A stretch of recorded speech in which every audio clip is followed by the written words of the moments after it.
As we've been talking and hearing, breaking up is not easy, especially when that stress trickles down to the children stuck in the middle. Dr. Janine Hubbard is a clinical child and adolescent psychologist, and we've reached her in St. John's, Newfoundland. Hello, Dr. Hubbard. Good afternoon, Paul. When it comes to telling the kids, what do parents need to think about before they have that conversation? Well, really, the message that's going to come through all throughout is parents need to be engaging in their own self-care and their own self-awareness, and as much as possible getting on the same page for that communication, so that especially for young kids, they're able to discuss some of the practicalities. Because one of the things that kids will do is really want to know things like, where am I going to sleep? Am I going to go to the same school? Am I going to see my friends? All of those really practical things. So until you've got some of that worked out, you're better off keeping them out of that uncertainty, and then coming in with a united plan as much as you can. One of the callers earlier had the best quote, was the check your ego at the door.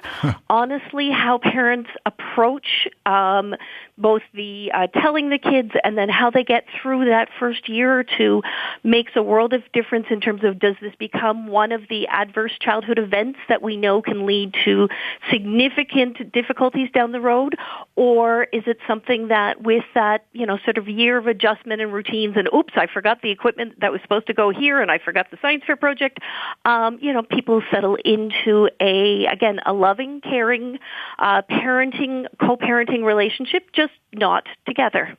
Obviously, in any breakup, there's so much going on between the two people who are breaking up. But aside from all the logistical and emotional things they're thinking of directly, I think it's fair to say, if there are kids, that's the big worry, right? And so are there behavior that somehow the kids will be adversely affected by all this, right? I mean, are there behavior changes that parents could see after the divorce has been initiated, something to tell them they've got to lean in a little bit more and make sure that their kids are okay?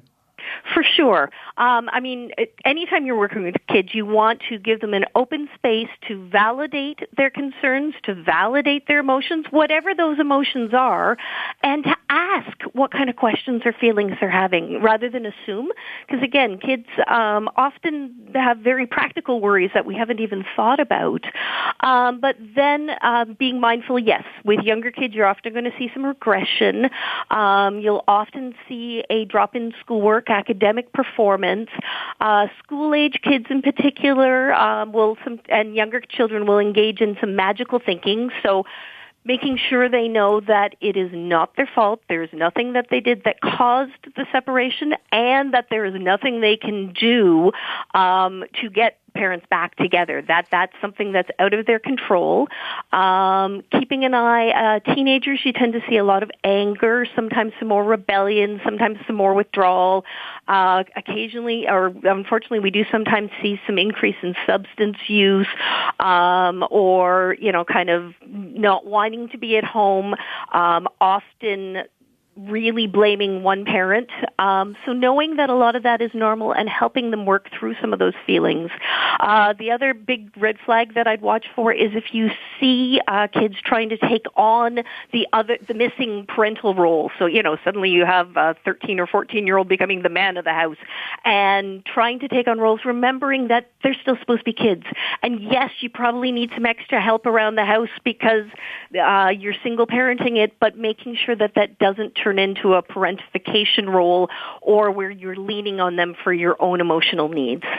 I'm here with Dr. Janine Hubbard. She's a clinical child and adolescent psychologist. Our question today, for better or worse, what made you decide to break up? What's the key to separating amicably? Call us at 1-888-416-8333. Doctor, we have just a couple of minutes left here with you. What about the flip side? Are there ever children who feel a sense of relief when they get this kind of news? Oh, for sure. Once they've kind of got some of the practicalities worked out, especially if it's been a high conflict, very noticeable, like arguing, fighting, tension, they are often see that both parents are much happier.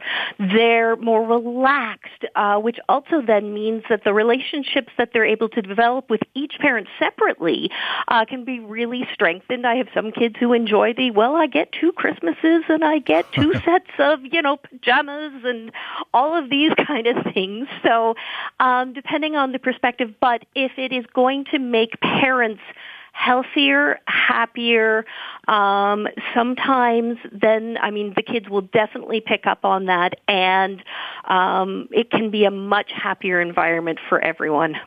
Dr. Hubbard, thank you. Thank you so much. Dr. Janine Hubbard is a clinical child and adolescent psychologist. We reached her in St. John's, Newfoundland. Coming up, we'll